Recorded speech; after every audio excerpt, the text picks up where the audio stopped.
In 1770, a machine sat down across from the smartest people in Europe and beat them at chess. It was made of wood and brass and gears. It moved its own arm. It planned its own moves.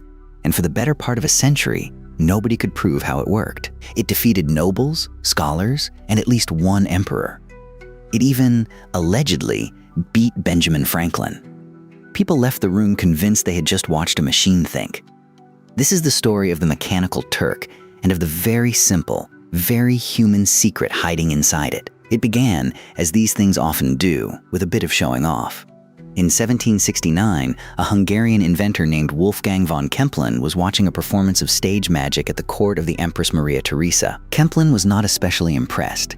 He announced, in front of the whole court, that he could build something far more astonishing than any magician's trick. The Empress, understandably, told him to go ahead and prove it, so he did. Within a few months, in 1770, Kempelen returned with his masterpiece.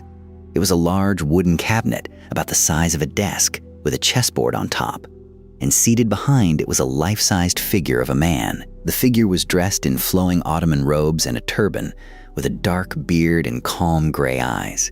Because of that costume, people started calling the machine the Turk. It sat there, still and patient, one arm resting on the table, waiting for a challenger. Before each game, Kempelen made a great show of proving there was nothing to hide.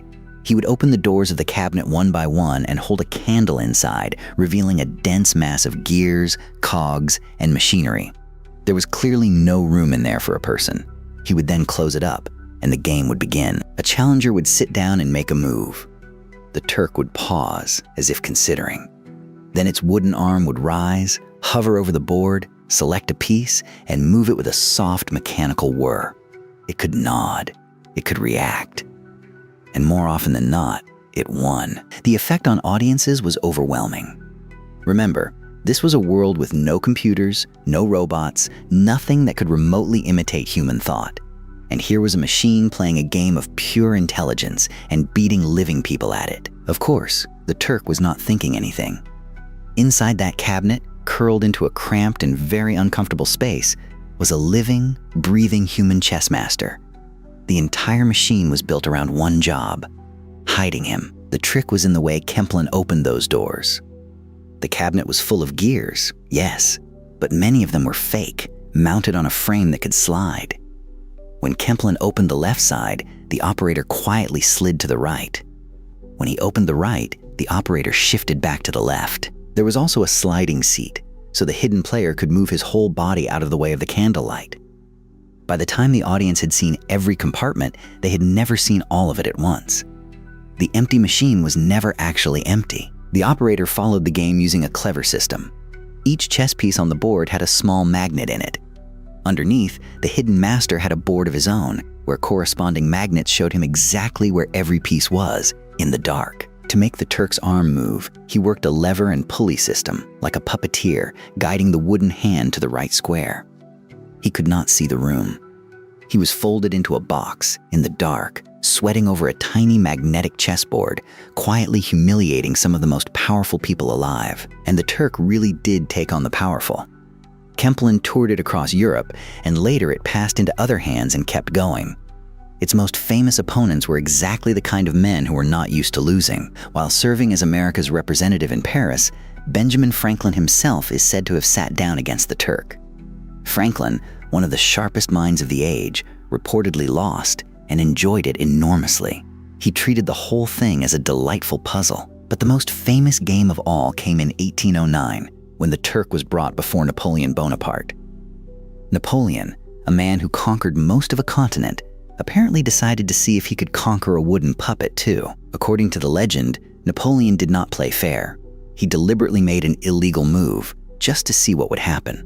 The Turk paused, then calmly reached out, picked up the offending piece, and put it back. It was correcting the emperor. Napoleon, amused, tried it again. This time, the Turk removed the illegal piece from the board entirely and made its own move instead. When Napoleon cheated a third time, the story goes, the machine simply swept its arm across the board, knocking every piece flying, and refused to continue. Napoleon, by all accounts, loved it. The most feared man in Europe had been scolded and beaten by a machine, and he thought it was wonderful. Somewhere inside that box, a hidden chess master had just risked everything to swat the pieces off the board in front of an emperor, and nobody suspected a thing. After Kempelen died, the Turk was bought by a showman named Johann Maelzel, and this is where it truly became a legend. Maelzel was a brilliant promoter, the same man who helped popularize the metronome. Maelzel took the Turk on the road for years, eventually sailing it all the way to America. Audiences in Europe and the United States lined up to challenge the machine that could think. For most of them, it was the most futuristic thing they would ever see. Behind the scenes, Maelzel was quietly employing a rotating cast of strong chess players to hide in the box. The Turk's genius was really their genius, rented by the game. One of his best operators was a player named Schlumberger, who traveled with the machine for years. Keeping the secret was exhausting and risky. The operators were cramped, overheated, and occasionally almost discovered. There were whispers, accusations, and near misses. But the illusion held, mostly because people desperately wanted to believe a machine could do it. Not everyone was fooled. Over the years, various skeptics tried to work out the trick, and one of them, famously, was a young American writer named Edgar Allan Poe. In 1836, before he was known for horror and mystery, Poe published a long essay analyzing the Turk. He argued, correctly, that no true machine could play chess because a real automaton would never lose. A machine following fixed rules would be perfect every time. Since the Turk sometimes lost, Poe reasoned its play had to be guided by a human mind, hidden somewhere inside.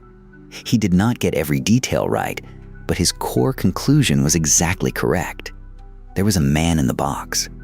Some people think working out this puzzle helped shape the way Poe later built his detective stories. In the end, the Turk was not exposed by a genius. It was destroyed by an accident. By the 1850s, the machine had ended up, largely forgotten, in a museum in Philadelphia. In 1854, a fire broke out nearby and spread to the museum. The Turk, the machine that had baffled emperors and outlived its inventor by half a century, burned to ashes. A bystander later claimed that, as the flames took it, he heard the old machine call out its chess word one last time, check. A few years later, in 1857, the son of the machine's last owner finally published the full secret in a magazine. He laid out the sliding seat, the fake gears, the magnets, the hidden masters, everything. By then, there was nothing left to protect. The ghost in the machine had always been a man with a cramp. So why did the Mechanical Turk fool so many brilliant people for so long? It was not because the trick was flawless. Plenty of people suspected a human was inside. The secret survived because of something deeper. People wanted it to be real. A thinking machine was a wonderful, thrilling idea, and the audience did half the work of the illusion for free. When you want to believe something, you stop looking too hard at the parts that do not fit. There is also something a little uncomfortable about the whole story. For nearly a century, crowds marveled at a miracle of technology, when the real marvel was the human being hidden inside, doing all the actual work in the dark and getting none of the credit, which might sound familiar. Even today, plenty of things sold to us as automatic and intelligent turn out, on closer inspection, to have a tired person hidden somewhere inside, doing the hard part for very little thanks. The Turk was not really a machine that could think. It was a machine for making us forget the person who could, and on that trick, at least, it never lost.